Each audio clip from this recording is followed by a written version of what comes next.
now question number 51 with reference to the foreign direct investment, right? Which of the following are the major characteristics? ठीक है, ये question देखो, ये foreign FDI FII का question repeated आता है 2011 में जो डायरेक्ट आया हुआ है। अगर वो वाला क्वेश्चन आपने पढ़ा होता, किया होता, ये क्वेश्चन डायरेक्टली आपका सॉल्व हो जाता। It is the investment through the capital instrument essentially in the listed company. In a listed company ज़रूरी नहीं है। फिर देखो, it is a largely non depth creating capital, हाँ हो सकता है। It is investment which involve depth servicing, अगर नॉन डेप्थ क्रिएटिंग है तो डेप्थ सर्विसिंग के लिए क्यों होता है। It is a investment made by the foreign institutional investors FII in a government securities, तो जरूरी नहीं है गवर्नमेंट सिक्योरिटीज़ में हो, राइट? तो option B will the correct here. फिर with reference to the international trade of India at present which of the following statement are correct? India's merchandise export are less than its merchandise imports, तो हो सकता है India's merchandise exports are less than मर्चे, हाँ ये ठीक है। India's import of iron steel chemical fertilizer have decrease in the recent years, तो क्या पता यहाँ फर्टिलाइज़र का भी नाम दिया हुआ है, राइट? तो क्या पता ये बढ़ भी सकता है। India's exports of services are more than its services import of services, तो एक्सपोर्ट हाँ सर्विसेज का हम ज़्यादा करते हैं। India suffers from overall current account deficit, तो हाँ ये भी हो सकता है, राइट? तो करेक्ट विल भी यहाँ पे 134, राइट? क्योंकि यहाँ पे फर्टिलाइज़र दिया हुआ है, केमिकल दिए हुए हैं, क्या पता डिक्रीज़ नहीं हुए हो, इंक्रीज़ किए हुए, राइट? तो उसको हम शॉर्ट नहीं कह सकते। इतनी सारी चीज़ें, आयरन है, मशीनरी है, तो कुछ भी अगर थोड़ा सा एक भी अगर परसेंट बढ़ा होगा इन तब में 0.1% भी हुआ होगा तो स्टेटमेंट गलत हो जाएगी, राइट? बाकी तीन में हमें पता है कि सही हो सकती है। फिर देखो wax 53 with reference to the wax taxes intermediate sometimes for the grade of crude oil billion rare, तो यहाँ क्रूड ऑयल होगा। इसके पहले भी इन्होंने ब्रेंट के बारे में पूछ लिया था, राइट? ब्रेंट के बारे में पूछा था कि ब्रेंट क्या होता है, राइट? ब्रेंट क्रूड, तो वहाँ पे क्रूड ऑयल होगा। ये क्वेश्चन भी PYQ से रिलेटेड है। अगर आपने PYQ किए होते वो ब्रेंट वाला गूगल करके थोड़ा सा उससे पढ़ा होता तो ये आपका हो जाता, ठीक है? फिर 54 with in the context of Indian economy non financial depth include which of the following? Non financial depth क्या होता है? जिसमें इशूअर और जो होते हैं, राइट, वो क्या होते हैं? वो नॉन फाइनेंशियल एजेंसी होती है, ठीक है? और जो पर्पज़ होता है, पर्पज़ भी क्या होता है? नॉन फाइनेंशियल पर्पज़ के लिए लिया जाता है। नॉन फाइनेंशियल पर्पज़ का मतलब क्या होता है? बेसिकली कि जहाँ पे आपको जो आप पैसा ले रहे हो उसको वापस से एज अ फाइनेंस पर्पज़ के लिए नहीं ले रहे हो। जैसे आपने एजुकेशन लोन लिया है, आपने लोन लिया है, एक फाइनेंस लिया, बट थिंक उसको आप पैसा वापस से आप किसी चीज़ में लगाने के लिए नहीं लिया आपने। उसको किस चीज़ के लिए लिया है आपने? आप उसको एजुकेशन में लगाने के लिए लिया है, राइट? तो उससे आपका कोई ऐसा री इन्वेस्टमेंट का कोई पर्पस नहीं है, राइट? उससे आपको पैसा लेकर के लगाना है। लेकिन अगर आपने पैसा लिया है उसको मार्केट में इन्वेस्ट करके उससे वापस से पैसे बनाने, तो वो फाइनेंशियल पर्पस हो जाएगा, ठीक है?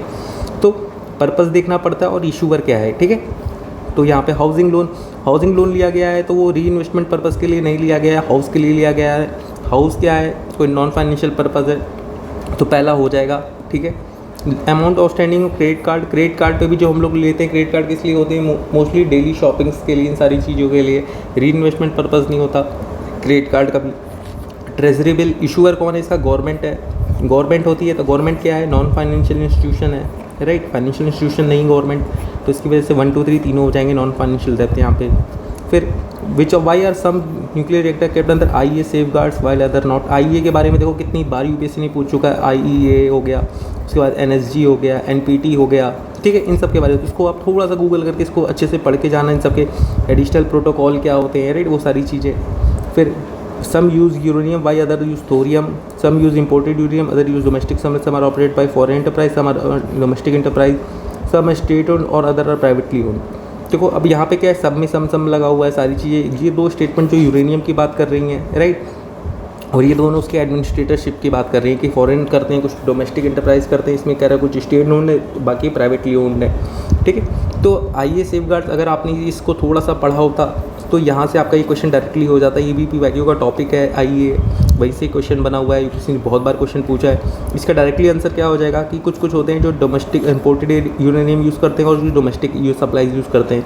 तो जो इम्पोर्टेड यूरेनियम है उसका कहीं गलत तरीके से यूज़ ना हो रहा, इसके लिए वो IEA सेफगार्ड में उसमें वो वाले जो होते हैं वो उसके अंदर आते हैं, ठीक है?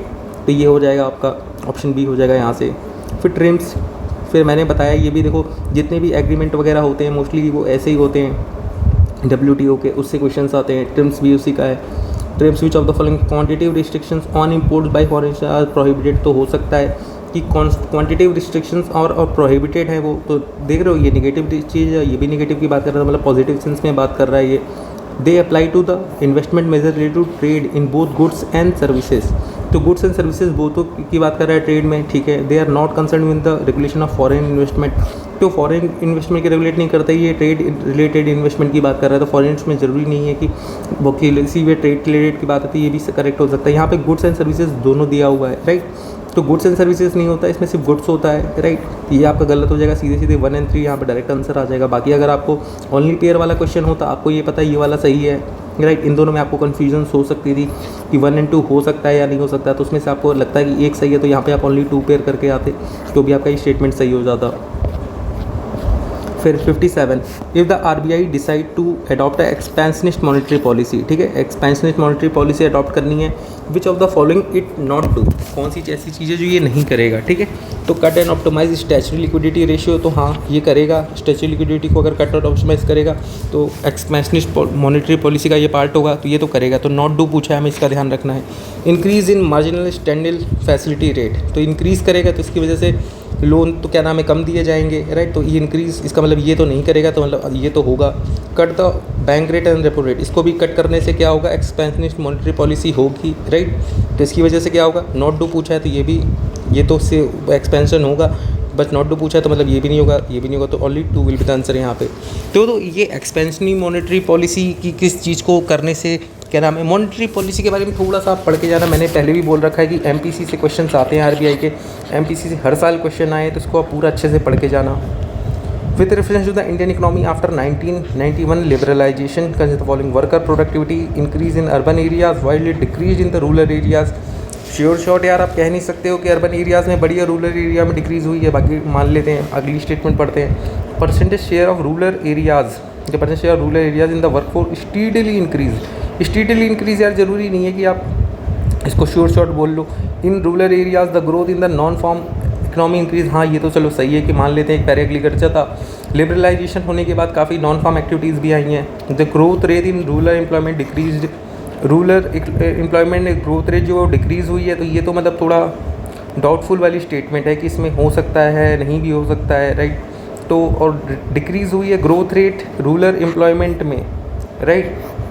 तो ये इसको आप क्या मानोगे, इसको तो आप सही भी मान सकते हो, राइट। तो थोड़ा सा इसमें डिलेमा आ जाएगा, एक स्टेटमेंट आपको पता है एक गलत है एक सही है, बाकी की 2 में आपको डाउट है, ठीक है। तो यहाँ पे आपको सिर्फ ओनली 3 पेयर और ओनली 2 पेयर, इन दोनों में आपको एक ऑप्शन चूज़ करना पड़ेगा अपने अकॉर्डिंगली, ठीक है। तो यहाँ पे मोस्टली होगा क्या, आई थिंक देखो, worker productivity increase in urban areas while it decrease in the rural areas. तो ये भी अब ये कह रहा है कि प्रोडक्टिविटी इंक्रीज़ हुई है अर्बन एरियाज़ में, रूरल में डिक्रीज़ हुई है। तो ज़रूरी नहीं है ना कि यहाँ पे ये डिक्रीज़ हुई हो रूरल एरिया में, वहाँ पे भी इंक्रीज़ हो सकती है। अगर नॉन फॉर्म एक्टिविटी वहाँ पे इंक्रीज़ हो रही है तो वहाँ पे प्रोडक्टिविटी भी थोड़ी इंक्रीज़ हुई होगी, राइट। तो ये स्टेटमेंट तो रॉन्ग हो जाएगी, दूसरी रॉन्ग है ही, 3 और 4 ही बची आपकी, राइट। तो 3 और 4 विल बी द यहाँ करेक्ट आंसर। तो 2 पेयर यहाँ पे जो होगा वो आपका करेक्ट हो जाएगा। फिर in terms of the short credit term delivery, agriculture sector DCCB delivery more credit in comparison schedule commercial bank and regional corporation. Commercial bank यार इतने सारे हैं, कमर्शियल बैंक सबसे ज़्यादा देता है क्रेडिट वगैरह, इसका ये क्वेश्चन पहले भी आ चुका है, ये भी PYQ है, ठीक है। फिर one of the most important function of the DCB to provide agriculture fund to the primary agriculture societies, तो हाँ ये करेक्ट हो सकता है। बट द थिंग, अगर कमर्शियल बैंक आ रहा है, कमर्शियल बैंक इतने सारे हैं हमारे इंडिया में, तो उसकी वजह से ये थोड़ी ना कह सकते हो कि DCCB ने लार्जेस्ट सेक्टर दिया इन द एग्रीकल्चर सेक्टर में short term credit delivery, right. तो इसके लिए कमर्शियल बैंक्स भी हो सकते हैं, क्योंकि कमर्शियल बैंक्स KCC भी इम्प्लाई करते हैं, बाकी सारी चीज़ें भी, इनके फंक्शंस भी बहुत सारे वाइड हैं, राइट। और यहाँ पे कह रहे हैं comparison to scheduled commercial bank and regional rural bank, क्या पता इन दोनों में से किसी ने एक दिए जाते हों, तो 2 only will be the correct here. फिर in India under the cyber insurance which of the following benefits are generally covered in the addition to payment of loss of funds and other benefits, cost of restoration of computer in the, तो insurance है तो क्या पता ये तो हो सकता है रिस्टोरेशन का, अगर कोई डैमेज हो रहा है मालवेयर वगैरह की वजह से। फिर दूसरा cost of a new computer if some miscreant wilfully damage कर रहा है यार, तो इसको मे बी डाउट में रख सकते हैं इसको, ठीक है। Cost of hiring a specialise consultant to minimise the loss in the case of cyber exploitation, तो हाँ ये भी हो सकता है, साइबर इंश्योरेंस है क्योंकि। Cost of defence in the court of law if any third party files suit, तो ये भी हो सकता है, राइट, क्योंकि साइबर इंश्योरेंस है तो उसके लिए दे सकते हैं ये, राइट। तो ऑप्शन यहाँ पे मोर करेक्टली होगा 1, 3, 4, ओके, क्योंकि यहाँ पे विलफुली डैमेज लिखा हुआ है तो मे बी सम मिसप्रिंट दिया विलफुली, तो उसके लिए cost of a new computer वो देंगे तो आई डोंट थिंक ये होगा, ठीक है। तो 134 विल द करेक्ट आंसर यहाँ। 61 in the India which of the following can be consider public investment in agriculture. Public investment की बात कर रहा है, fixing MSP for all crops. तो ये पब्लिक इन्वेस्टमेंट कहाँ से हो जाएगा? एमएसपी अगर आप कर रहे हो तो ये इन्वेस्टमेंट थोड़ी ना होगी। कंप्यूटराइजेशन ऑफ प्राइमरी एग्री, तो ये हो सकती है इन्वेस्टमेंट, या कंप्यूटर्स लगवा रहे हो सारे, राइट, तो इन्वेस्टमेंट है ये। सोशल कैपिटल डेवलपमेंट, ये भी इन्वेस्टमेंट होगी। एक फ्री इलेक्ट्रिसिटी दे रहा है, ये इन्वेस्टमेंट थोड़ी ना आ जाएगी। ये इन्वेस्टमेंट किस तरीके की है भाई? इससे तो कोई रिटर्न नहीं मिल रहा आपको, फ्री इलेक्ट्रिसिटी आप प्रोवाइड कर रहे हो। वेवर ऑफ एग्रीकल्चर लोन, ये भी यार एक तरीके से सब्सिडी है, इससे सारी चीज़ें तो इन्वेस्टमेंट थोड़ी ना है। फिर setting up cold storage facility bye the government, ये भी इन्वेस्टमेंट हो सकती है। कोल्ड स्टोरेज फैसिलिटी आपने लगा रखी है, तो क्या हो जाएगा? 236 आपका यहाँ पे सीधे सीधे आ जाएगा। 6 में से देखो 3 करेक्ट है यहाँ पे, ठीक है। फिर what is the importance of term interest coverage ratio of a firm. Interest coverage ratio की बात कर रहा है। It help in understanding the present risk of a firm debt a bank is going to give loan to. हो सकता है नाम है इंटरेस्ट कवरेज रेशियो, तो कि इंटरेस्ट कितना कवर्स कर सकती है कोई फर्म, ये देखने के लिए तो हो सकता है ये करेक्ट हो। फिर it help in evaluating the emerging risk of a firm debt a bank is going to give a loan to. क्या पता करेंट रिस्क है तो इमर्जिंग रिस्क भी पता लगा सकते हैं कि आगे दे सकती है कि नहीं, इंटरेस्ट कवरेज रेशियो के बेसिस पे, ठीक है। फिर the higher the borrowing level of the higher borrowing firms level of interest coverage ratio the worse its ability to service डेप्थ। अगर जितना ज़्यादा होगा ये कह रहे हैं इंटरेस्ट कवरेज रेशियो, उतनी मतलब वो वर्स रेशियो है, राइट। तो इंटरेस्ट कवरेज रेशियो ये तो जितना ज़्यादा होगा ये तो अच्छा होगा ना मेरे हिसाब से, क्योंकि इंटरेस्ट कवरेज रेशियो ये तो आपको दिखा रहा है कि आप कितना इंटरेस्ट कवर सकते हो। अगर मान लो 10 आ रहा है तो मतलब आप 10 टाइम्स इंटरेस्ट कवर कर सकते हो। बाकी अगर आपका मान लो 15 आ रहा है तो मतलब आप 15 टाइम्स कर सकते हो, राइट, सिंपली। तो ये तीसरा तो आई थिंक इन्होंने अपोजिट कर रखा है, वर्स लिख रखा है, बल्कि ये बेटर होगा। तो I think 1 and 2 will be the यहाँ पे करेक्ट आंसर। फिर watch of the following factor policies were affect the price of rice in India in the recent past. Minimum support price हो सकता है, गवर्नमेंट ट्रेडिंग हो सकता है, stock piling हो सकता है, कंज्यूमर सब्सिडी, इससे भी प्राइस पे इफेक्ट आएगा। ऑल 4 1 2 3 4 चारों हो जाएंगे इसमें। फिर the value of Indo Sri Lanka trade है consistently increase in the last decade. तो जरूरी नहीं कंसिस्टेंटली इंक्रीज हो, राइट। ये क्या पता है बीच में किसी एक साल कम भी हो गया। और textile consider important item of trading between India and Bangladesh, तो ये भी हो सकता है, टेक्सटाइल आर्टिकल्स, ठीक है। In the last 5 years Nepal has been the largest trading partner of India in the South Asia. तो ये भी गलत हो सकता है, नेपाल यार छोटी सी कंट्री है, बांग्लादेश है उससे बड़ा, राइट। बगल में हमारे श्रीलंका है, तो मे बी नेबर में तो यार ये भी हो सकते हैं। तो तीसरा तो गलत हो जाएगा, तो 2 ओनली विद द करेक्ट है। फिर आ जाओ, which of the following groups are 4 members of G20।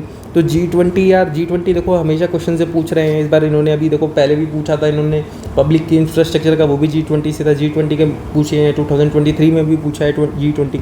तो G20 बहुत इंपॉर्टेंट टॉपिक है, हर साल क्वेश्चन उससे बनते रहते हैं डायरेक्टली या इनडायरेक्टली, तो इसको पढ़ के जाना। ये तो डायरेक्टली मेंबर्स का क्वेश्चन है, मेंबर्स अगर आपको पता है तो आप कर लोगे, अदरवाइज थोड़ा सा इसमें फिर रिस्क हो जाएगा कि आपको कौन से लगाओगे। तो इसमें ऑप्शन क्या होगा? ऑप्शन ए होगा, Argentina, Mexico, south Africa, Turkey, ये चारों उसके मेंबर्स हैं, ठीक है। फिर किसान क्रेडिट कार्ड स्कीम की पूछ रहा है, शॉर्ट टर्म क्रेडिट पूछ रहा है, ठीक है। शॉर्ट टर्म क्रेडिट सपोर्ट मतलब लगभग 12 महीने के कम का होता है, 1 साल के अंदर क्रेडिट सपोर्ट, ठीक है। Working capital requirement for maintenance of the farm से, ठीक है, हो सकता है शॉर्ट टर्म क्रेडिट्स इसको कर सकते हैं। Purchase of combine harvesters, tractor और मिनी ट्रक, ये तो यार सारी ऐसी चीज़ें जिनके लिए क्रेडिट लॉन्ग टर्म चाहिए होगा ना, जब बात ज़्यादा पैसा चाहिए होता है, तो शॉर्ट टर्म क्रेडिट से इसमें कैसे कर लोगे आप। फिर consumption requirement of the farm households, ये भी हो सकता है, छोटे मोटे खर्चे हैं। पोस्ट हार्वेस्ट, ये भी छोटे मोटे खर्चे हैं, हो सकता है। Construction of family house, setting of village cold storage facility, इन सब में भी बहुत ज़्यादा पैसा लगेगा। जरूरी नहीं छोटे मोटे पैसे, शॉर्ट टर्म क्रेडिट नहीं, इसके लिए लॉन्ग टर्म क्रेडिट चाहिए होती है, ये भी गलत हो जाएगा। तो राइट, तो क्या हो जाएगा? 1 3 4। तो 1 3 4 आ गया आपका, देखो 5 में से 3 यहाँ पे भी है, राइट। फिर 67 the price weightage of the consumer in the food in the consumer price index is higher that in wholesale price index. तो फूड की बात कर रहा है कंज्यूमर प्राइस इंडेक्स में, तो हो सकता है फूड ज़्यादा होगा, राइट। ये क्वेश्चन भी आया हुआ है WPI और CPI में, किस में फूड का कितना रेशियो है मैन्युफैक्चरिंग का। ये क्वेश्चन आई थिंक 2012 या 13 में आया हुआ है, राइट। तो ये भी PYQ से आपका बना हुआ है। The WPI does not capture changes in the price of service which CPI does. तो ये हो सकता है कि सर्विसेज को नहीं लेता है होलसेल प्राइस इंडेक्स, क्योंकि ये मोस्टली मटेरियल्स में डील करता है। Reserve Bank of India now adopted WPI as a key measure of inflation. नहीं, इन्फ्लेशन के लिए क्या है? CPI ही है हमारा, ठीक है। तो ये हो जाएगा, तीसरा भी आपका गलत हो जाएगा। इन्फ्लेशन से क्वेश्चन आते ही आपको पता होना चाहिए, ठीक है। तो क्या हो जाएगा आपका 1 and 2 ओनली, ठीक है। फिर 68 मेकोंग अंडमान में जाती है। तो मेकोंग तो यार इधर से निकलती है, मेकोंग गंगा कोऑपरेशन इनिशिएटिव के लिए भी क्वेश्चन आ चुके हैं पहले, तो उसको आपको पढ़ के जाना चाहिए था मेकोंग के लिए। अब देखो मेकोंग है यहाँ पे अंडमान सी, तो अंडमान सी में तो नहीं होगी, अंडमान सी इधर साइड पड़ता है, मेकोंग उधर लॉस वगैरह का मोटे साइड भी जाती है, तो maybe South China sign में गिरती हो, गलत हो जाएगा। थेम्स जो है आयरिश सी में, तो थेम्स तो यार इंग्लैंड के साइड है, और आयरिश सी में क्या पता ये नॉर्थ सी में जाके गिरती हो, तो इसको भी डाउट में रखते हैं अभी। वोल्गा कैप्सिकन सी, वोल्गा रशिया में आती है, कैप्सिकन सी नीचे बॉर्डर पर थी, हाँ ये हो सकता है। जाम्बेजी नाम से क्या लग रहा है, अफ्रीका की होगी कोई कंट्री, राइट, जाम्बेजी सी वहाँ से आती होगी। इंडियन ओशन, इंडियन ओशन की बाउंड्री लगती है पूरी, राइट, क्या नाम है उससे, तो मे बी चांसेस हैं, तो ये हो सकता है। तो 3 and 4 will be the correct hair, right. बाकी के 2 के उसके डाउट हैं, तो ये दोनों हो सकते हैं, नहीं हो सकते हैं।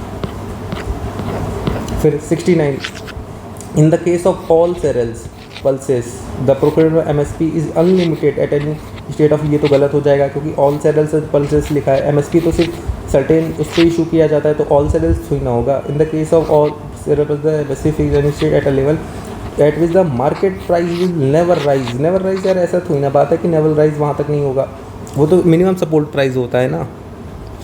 तो नाइदर 1 नाइदर 2 होगा इसमें, या फिर ये होगा मार्केट प्राइस नेवर फॉल होगा यहाँ पे ना, क्योंकि सबसे कम रखा जाता है मिनिमम लेवल पे, मिनिमम सपोर्ट प्राइस कितना तो देना ही है, ठीक है। मार्केट प्राइस तो कितनी भी जा सकती है ऊपर।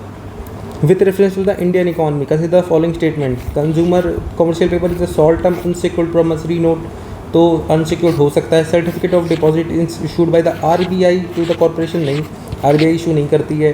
Call money is the short term finance interact, ठीक है। Zero coupon bond, zero coupon highest interest rate bearing को शॉर्ट टर्म, तो इंटरेस्ट रेट लिखा है यहाँ, जीरो कूपन बॉन्ड लिखा है, तो इस पर इंटरेस्ट रेट नहीं होते हैं। Issued by the commercial bank to the corporation, तो ये क्या हो जाएगा, ये जीरो, इसमें इंटरेस्ट रेट बेरिंग नहीं होते, ये जीरो होता है। ये क्या हो रहा है, डिस्काउंट पे इशू होता है और पार वैल्यू पे वो होता है रिडीम, राइट, ये भी गलत हो जाएगा आपका। तो क्या हो गया, 1 and 3 will be the correct here. फिर विच ऑफ द, देखो अब यहाँ पे परिवार राज्य के बारे में भी UPSC PYQ में पूछ चुकी है। सिटीजनशिप वंडर, हाँ यही होगा। श्रमना प्रीस्ट विथ हाई स्टेटस, अब देखो यहाँ प्रीस्ट की बात कर रहा है, श्रमना नाम से ही लग रहा है कि ये बुद्धिज़्म से कुछ रिलेटेड होगा, राइट, तो ये आप गलत कर सकते हो। उपासक भी बुद्धिज़्म का देखो वर्ड है, ले फॉलोअर ऑफ बुद्धिज़्म, हाँ ठीक है, उपासक उपासिका बोलते हैं। तो first and third will be the correct, यहाँ पे डायरेक्टली ऐसे आप नाम से निकाल सकते थे इन दोनों से। परिवार राज्य का, देखो परिव्राज का नाम लिखा हुआ है, तो रीनेशन वर्ड क्या पता, परिव्राज का तो हो सकता है परिव्राज का कि घूमता हो, परिव्राज का, हाँ, तो परिवार छोड़ के जो घूमता हो, as a nation and wonder, तो मे बी, राइट। तो यहाँ पे आपका अगर मान लो आपको इन दोनों में भी कर दिया कि ये आपने गलत कर दिया, ये वाला आपने काट दिया कि ये तो नहीं होगा, ये वाला आपको पता है एक सही है एक गलत है, अब तीसरे वाले में आपको डाउट है, तो यहाँ पे आप ओनली 2 पे कर देते तो भी आपका सही होता। फिर with reference to the Indian elephant, the leader of elephant is a female, हाँ होता है। मैक्सिमम गेस्टेशन जो होता है एलिफेंट्स का 22 होता है, हो सकता है। An elephant can go on calving till the age of 40 years only, क्या पता कोई एक 41 ईयर्स पे भी हो जाए, श्योर तो श्योर शॉर्ट आप नहीं बोल सकते ना कि 40 ईयर्स पे ही होना चाहिए, तो ये भी गलत हो जाएगा आपका।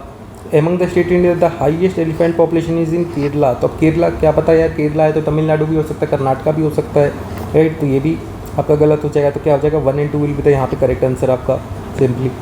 फिर which of the following protected areas are located in Kaveri basin, Nagarhole, Kaveri basin Nagarhole नीचे के साइड पड़ता है ना, कर्नाटका के साइड में बॉर्डर पे, वहाँ केरला वगैरह के हो सकता है, वहीं से जाती कावेरी। पापीकोंडा आंध्र प्रदेश में, ये भी PYQ से पूछा हुआ है, ये भी PYQ का था कि नागरहोल वाला। सत्यमंगलम ये भी PYQ, वायनाड भी PYQ है, ये सारे PYQ के ही दिए हुए हैं, अगर आपने पढ़े होते तो ये क्वेश्चन सीधा सिंपली हो जाएगा, सत्यमंगलम भी होगा, वायनाड भी होगा, तो 1, 3, 4 हो जाएगा आंसर इसमें आपका सीधा। फिर 74 फिर आ जाते हैं, with reference to the Indian biodiversity, Ceylon, frogmouth, cropward, barbet, grey chinned, minivet, chinned यहाँ लिखा है, वाइट थ्रोटेड, देखो वाइट थ्रोटेड, ऐसे थ्रोटेड वाले बर्ड तो किसके लिए होते हैं, बर्ड के लिए होते हैं मोस्टली, राइट। अगर नाम से अगर यहाँ फ्रॉग माउथ जाते तो मे भी लोग MPVBN लगा देते हैं यहाँ पे, बट यहाँ लिखा है वाइट थ्रोटेड, तो वाइट थ्रोटेड ऐसे वाइट थ्रोट, रेड थ्रोट, ऐसे जो नाम आते हैं मोस्टली किसके आते हैं, बर्ड्स के होते हैं, तो बर्ड्स हो जाएंगे। With reference to the protected areas well known for the conservation sub species of Indian swamp deer, barasingha वेलथर on the ground exclusive for, ये बारहसिंगा कहाँ पाए जाते हैं? तो ये कान्हा नेशनल पार्क में पाए जाते हैं। ये भी आपको पता होना चाहिए, कान्हा नेशनल पार्क, ये भी PYQ है। मानस भी है, वाइल्ड लाइफ ये भी है। थल चप्पर ये नहीं है, बाकी ये दोनों भी PYQ ही आपके पहले पूछे गए हैं। तो इसके बारे में आपको पता होना चाहिए कौन सी स्पीसीज़ का किस किस में पाई जाती है, ये आपको पढ़ के जाना होता है। और इंडियन स्वैम्प डियर है, स्वैम्प डियर यहीं पाए जाते हैं इसमें, ठीक है। Steel slag can be material for which of the following construction of base road, हो सकता है इंप्रूवमेंट इज एग्रीकल्चर सॉइल, तो हाँ हो सकता है स्टील का स्लैग है, वो स्लैग मतलब वो भूरा जो होता है, हिंदी में पढ़ लेते हैं इस्पात स्लैग, ये ऐसे ही लिखा है भाई, तो उसको छोड़ दो फिर। तो प्रोडक्शन ऑफ सीमेंट में भी हाँ क्या पता डाल के उसको यूज़ कर सकते हैं मिक्स करके, राइट। तो 1 2 3 तीनों में हो सकता है। Which of the following are the most likely place to find the musk deer, यहाँ मस्क डियर का पूछ लिया, यहाँ स्वैम्प डियर का पूछा था नेचुरल हैबिटेट में। तो Askot wild life sanctuary, Gangotri, Kishanpur, Manas. देखो अगर आपको इन चारों के बारे में पता है तो आप कर लेते हैं। और मस्क डियर ऐसा ज़रूरी नहीं है कि सारे लोग पढ़ के जाएं, क्योंकि इतनी सारी स्पीसीज़ हैं, तो अब मस्क डियर के पढ़ने में थोड़ा मुश्किल हो सकता है। मानस तो आप सीधे काट सकते हो कि मानस जो है आसाम में है, बाकी ये तीन तो आसपास हो सकती हैं। तो चौथा तो आप सीधे एक चला गया, अब 3 पेयर बचे आपके पास कि 1 पेयर 2 पेयर या 3 पेयर, इसमें से आप क्या लगाओगे। तो इसमें देखो अब अशोकट है और गंगोत्री बच गया, किशनपुर बच गया। तो अब इसमें से अब 3 है, 3 बच गया, आपके एक का आपने काट दिया। तो इसमें अगर आप ओनली 2 पेयर कर देते 3 में से, तो भी आपका सही हो जाता। बाकी इसमें होगा क्या, आई थिंक इसमें अशोकट और गंगोत्री इन्हीं दोनों में, वही उत्तराखंड में है आई थिंक दोनों। बाकी थोड़ा सा फैक्चुअल क्वेश्चन है, अगर इसमें थोड़ा सा आपको पता होता तो आप कर सकते थे। बाकी थोड़ा सा इसमें लॉजिक लगाना आपको थोड़ा सा मुश्किल होगा, क्योंकि स्टेटमेंट्स वगैरह नहीं है ना, जिसमें 1 और 2 हो जाएगा आई थिंक। फिर रूरल रोड कंस्ट्रक्शन की बात कर रहा है, which of the following ensuring environmental sustainability की बात कर रहा है, और रिड्यूस कार्बन फुटप्रिंट भी रिड्यूस कर, इन्वायरमेंटल सस्टेनेबल, कॉपर स्लैग हो सकता है, cold mix asphalt technology, hot mix asphalt technology. तो हॉट है, हॉट मिक्स होगा, तो यहाँ पर रिड्यूस कार्बन फुटप्रिंट की बात कर रहा है। हॉट चीज़ क्यों लेंगे यार, कोल्ड लेंगे तभी तो इन्वायरमेंटल सस्टेनेबल होगा और कार्बन फुटप्रिंट भी होगा, तो मे बी कोल्ड हो सकता है, राइट, ठीक है। और जियो टेक्सटाइल्स ले सकते हैं बिल्कुल। कोल्ड लैंड सीमेंट है यार, सीमेंट से क्या पता, ये लिखा है ना रिड्यूस कार्बन फुटप्रिंट और इन्वायरमेंटली सस्टेनेबल। अब सीमेंट से यार अगर आप क्या नाम है रोड बनाओगे, ये बताओ अगर यूज़ करके, तो सीमेंट तो यार कंक्रीट हो जाएगी, अर्बन हीटलैंड वाला काम हो जाएगा कि पूरी जो रोड है उस पर सीमेंट है तो वो और ज़्यादा जलेगा, गर्म होगा, राइट। तो तीसरा तो आई डोंट थिंक कि उतना होना चाहिए। और इन्वायरमेंटली सस्टेनेबल लिखा है तो इसको इसीलिए ये कोल्ड वाला भी होगा आपका ऑप्शन। तो 1 2 3 इसमें करेक्ट होगा मोस्टली। फिर 79, coal ash contain arsenic, lead, mercury, हो सकता है। कोल फायर प्लांट में release sulphur dioxide, oxygen, oxides of nitrogen in the environment, ये भी हो सकता है। High ash content of Indian coal, ये भी हो सकता है। ये क्वेश्चन भी देखो PYQ आया हुआ है, पहले भी आ चुका है ये पूरा, ठीक है। तो यहाँ पे भी क्या 1 2 3 हो जाएगा डायरेक्ट आपका।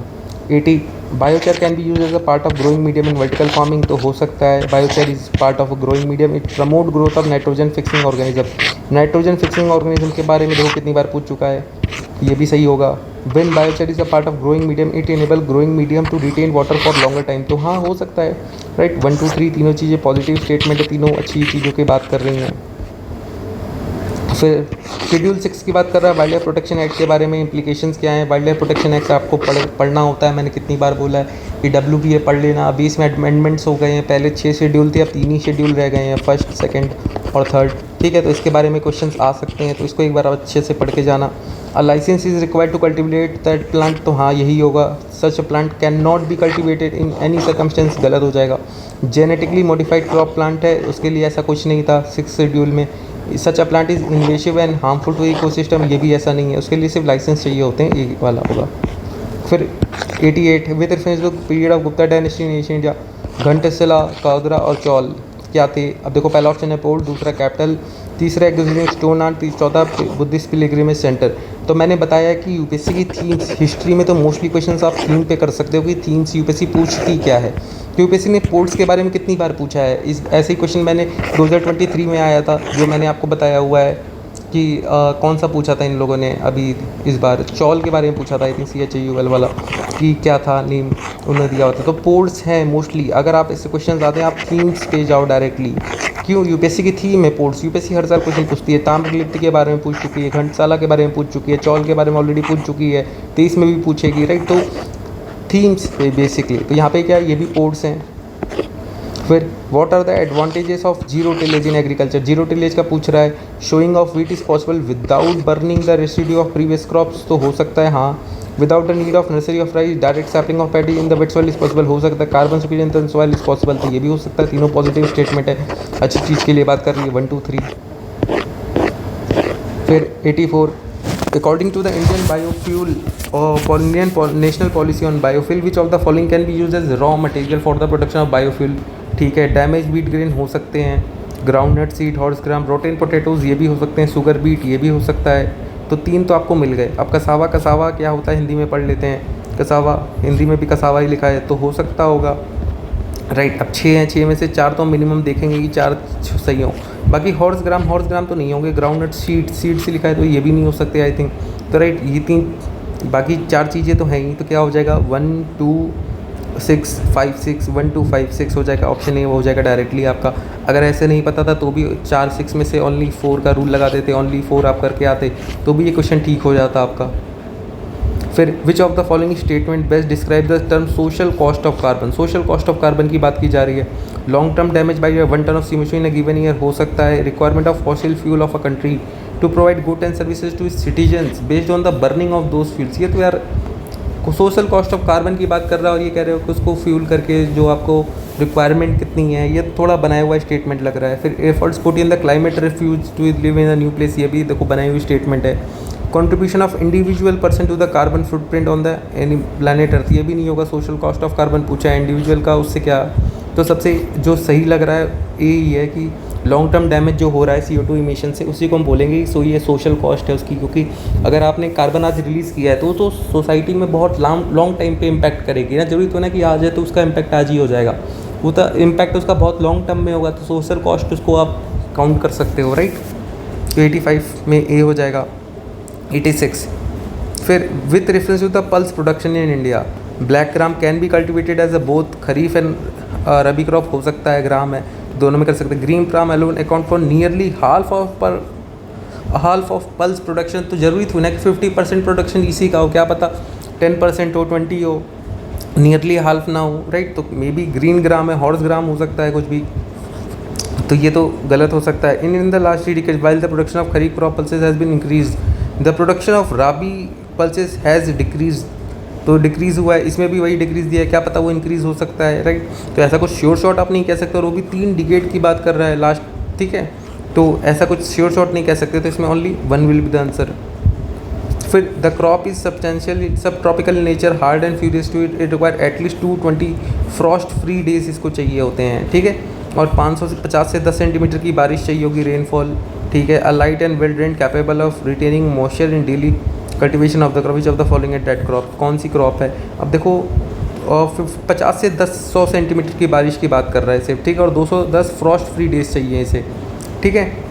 और सब ट्रॉपिकल इन नेचर है। अब देखो, अब जैसे टी है, टी तो एकदम नीचे भी उगती है, केरला वगैरह उस साइड में, तो टी का तो नहीं होगा। शुगर केन में बहुत ज़्यादा पानी चाहिए होता है, यहाँ तो 50 से 100 सेंटीमीटर की बात कर रहा है। तो बस ये कॉटन और जूट, तो 50-50 पे यहाँ पे आप आ सकते हो कि कॉटन और जूट में क्या लगाना है। बाकी 210 फ्रॉस्ट फ्री डेज़ की बात कर रहा है, राइट। तो यहाँ पे मोस्टली क्या होगा, ऑप्शन ए होगा कॉटन, ठीक है।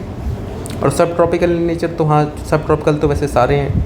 With reference to the solar water pump बताना है। Consider solar power can be use for running surface pumps and not for submersible pumps. Not for, क्या पता किसी ने चला के दिखा दिया सबमर्सिबल पम्प सोलर पावर से, तो गलत हो जाएगा।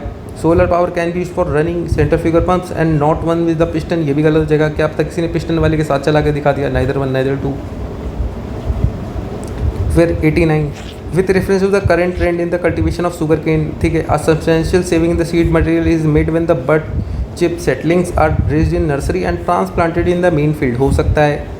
When direct sapling of sets is done, the germination percentage is better with single bud set as compared to the set with many bud। अब ये बताओ, एक शुगर केन है, ठीक है, ऐसा उसके नीचे ढेर सारे बड हैं, ठीक है, ऐसे। और एक शुगर केन का ऐसा है जिसके नीचे सिर्फ एक बड है। तो ये लिखा है कि डायरेक्ट सैपलिंग जब सेट्स की हो रही है तो जर्मिनेशन किसका बेटर होगा, जिसमें ढेर सारे बड हैं या फिर जिसका एक बड है। एक बड है वो तो ख़राब भी हो सकता है ना, क्या पता ये एक बड है, सैपलिंग करते टाइम ही ये कहीं टूट गया, गिर गया या फिर नहीं हुआ, तो इससे तो चांसेस किसके हैं, जिसमें मेनी बड है कोई एक ना एक तो वहाँ पे पकड़ के जर्मिनेट हो ही जाएगा ना। तो यहाँ पे तो उल्टा लिखा हुआ है, तो दूसरा गलत हो जाएगा। If a bad weather condition prevail when sets are directly planted, फिर single bud have better survival as compare to the large bud set. तो जिसमें लार्ज बड सेट उनके बेटर सर्वाइवल होंगे ना, अगर बैड वेदर है, क्या पता आंधी आ रही है, ये वाला एक ही बड है ये उड़ गया, तो एक ही बर्ड था उड़ गया तो फिर कैसे जर्मिनेशन होगा, लेकिन यहाँ ढेर सारे 2-3 उड़ गए, लेकिन फिर भी अगर 1-2 भी बाकी है तो वो भी जर्मिनेट कर सकते हैं। तो ये वाला सही होगा, ये भी गलत हो जाएगा। Sugar can be can using settlings prepare from the tissue culture, ये भी हो सकता है। तो 1 और 4 डायरेक्टली आंसर आ जाएगा। फिर in the context of India which of the following are considered to be practice of eco friendly agriculture, crop diversification हो सकता है, लेग्यूम इंटेंसिफिकेशन हो सकता है, टेंसियोमीटर ये भी हो सकता है, वर्टिकल फार्मिंग। वर्टिकल फार्मिंग से जरूरी थोड़ी ना कि आपका इको फ्रेंडली एग्रीकल्चर हो, वो तो एक बस फार्मिंग का तरीका है। पहले आप हॉरिजॉन्टल कर रहे थे, आप वर्टिकल कर रहे हो, लेकिन उससे आपको ये तो नहीं पता लग रहा है ना कि इमिशंस हो रहे हैं कि नहीं हो रहे हैं, ये इको फ्रेंडली है। क्या पता वर्टिकल फार्मिंग हो लेकिन आप उसमें ऐसी चीज़ें कर रहे हो जिससे वो इको फ्रेंडली ना हो, आप ढेर सारी फर्टिलाइज़र यूज़ करो, उसमें वो चीज़ें करो, राइट। तो चौथा कैन नॉट बी आप श्योर शॉर्ट बोल सकते हो। तो 1 2 3 विल बी द आंसर है। फिर 91 पे आ जाते हैं। एडवांटेजेस ऑफ फर्टिगेशन, फर्टिगेशन का पूछ रहे। Controlling the alkalinity of irrigation is possible, हो सकता है एल्कलिनिटी आप कर सकते हो। Efficient application of rock phosphate and all other phosphatic fertiliser is possible. तो रॉक फॉस्फेट है और ये फर्टिगेशन की बात कर रहा है, तो ये रॉक होता है बट फॉस्फेट के फॉर्म में, तो उसको आप पानी के साथ मिला के कैसे, और लेगा all other phosphatic fertiliser is possible. तो ऑल अदर में किसी एक का भी नहीं हुआ तो गलत हो जाएगा। Increase availability of nutrient to the plant is possible, हो सकता है। Reduction in leaching of chemical to the nutrient is possible, ये भी हो सकता है। तो right 1 3 4 will the more correct hair.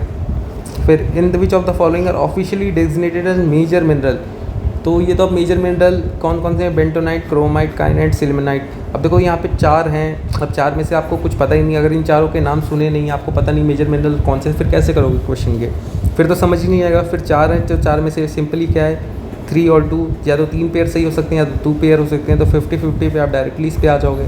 50-50 पे आने के बाद आपको सिर्फ एक चूज़ करना होगा, ऐसे डायरेक्टली कर सकते हो अगर, क्योंकि क्वेश्चन क्या है टोटली फैक्चुअल इन नेचर है, अगर पता है तो कर सकते हो, नहीं पता है तो नहीं कर सकते हो, ठीक है। या तो आपको मेजर मिनरल्स के बारे में थोड़ा पता होना चाहिए, ठीक है। तो officially designated as major mineral, तो वही है कि अब लिस्ट आपको अगर पता है तो हो जाएगा, अदरवाइज इसमें चांसेस फिर लेने पड़ेंगे कि 3 पेयर लगाओ या 2 पेयर। तो 50-50 पे आप आ सकते हो डायरेक्टली कि 2 पेयर या 3 पेयर पे, ओके। तो यहाँ पे क्या होगा, वैसे यहाँ पे बेसिकली 3 पेयर होगा, 2 3 4 होगा, ये क्रोमाइट, काइनाइट और सिल्मेनाइट, बेंटोनाइट नहीं है, ठीक है। फिर 93 ओशन मीन टेम्परेचर की बात कर रहा है, ठीक है। Ocean mean temperature depth of 26 degree Celsius, एक फैक्ट विच इज़ 129 मीटर, दूसरा fact in the south western Indian ocean, तीसरा फैक्ट जनवरी में, चौथा फैक्ट। 4 में फैक्ट हैं, एक भी गलत हो जाएगा, ऑप्शन गलत हो जाएगा, और यहाँ 2 में नंबर भी दे रखे, तो क्या ऑप्शन से गलत हो सकता है। फिर OMT collected during January March can be used in assessing whether the amount of rainfall in monsoon will be less or more than a certain long term period. तो हो सकता है ये जनवरी और मार्च में लिया गया, तो उसका कुछ ना कुछ अगर लिया गया तो उसका कुछ ना डेटा का यूज़ तो करते ही होंगे, और मानसून के लिए क्या पता कर लें उसको यूज़ कि मानसून आएगा कि नहीं उसके बेसिस पे, राइट। तो इट कैन बी करेक्ट, तो ऑप्शन 2 क्या नाम है यहाँ पे करेक्ट हो जाएगा। फिर 94 with reference to the chemical fertiliser in India consider the following statements, ठीक है।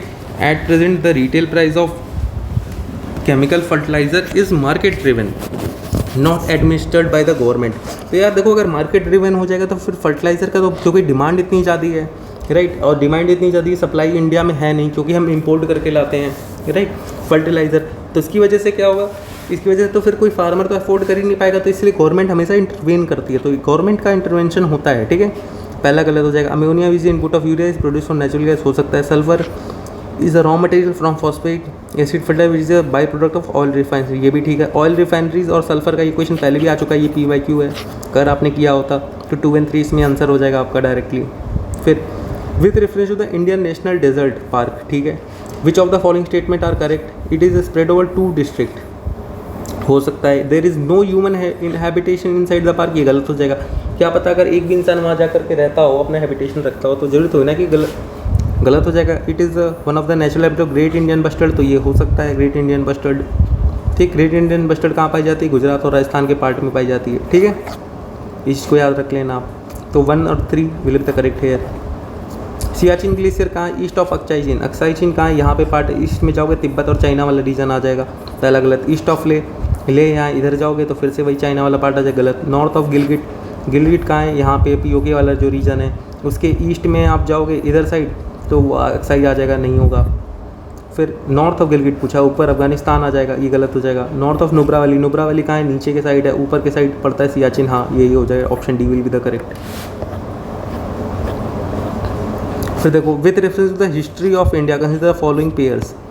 भीलसा कहाँ है? मध्य प्रदेश। हाँ, भीलसा मध्य प्रदेश में। द्वार समुद्र महाराष्ट्र में नहीं है। ये कहाँ है? कर्नाटका में।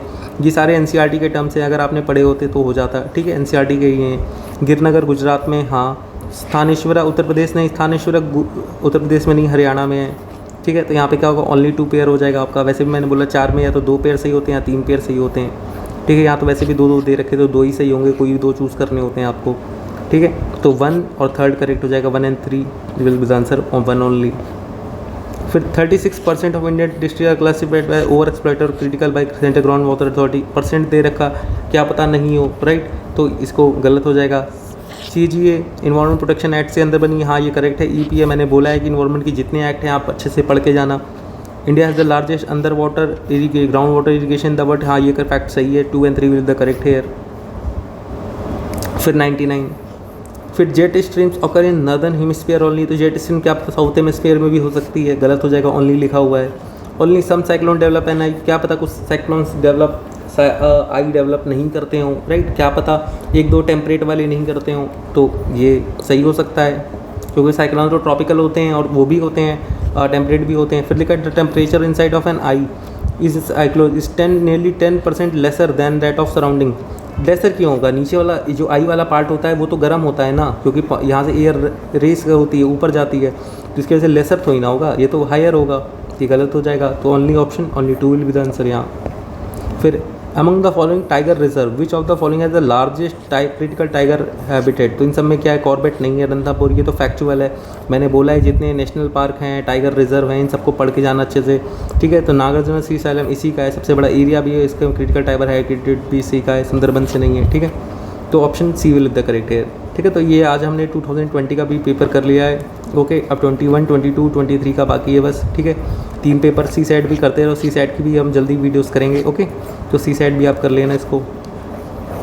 चलो ठीक है, ये कंप्लीट हो गया। बाकी पेपर लगाते रहो, एनालिसिस करते रहो। एनालिसिस का मैंने पहले भी बता रखा है कैसे करना है, कि क्या क्या रॉन्ग हुए हैं। ठीक है, रॉन्ग्स देख लो अपने, क्या आप रॉन्ग कर रहे हो। यूपीएससी ने जो स्टेटमेंट्स को रॉन्ग बनाया है, स्टेटमेंट पे पहले भी बोल रहा हूँ, ऑप्शंस पे ध्यान मत देना। ऑप्शंस कैसे भी यूपीएससी फ्रेम कर सकती है, मेन उनका स्टेटमेंट का गेम।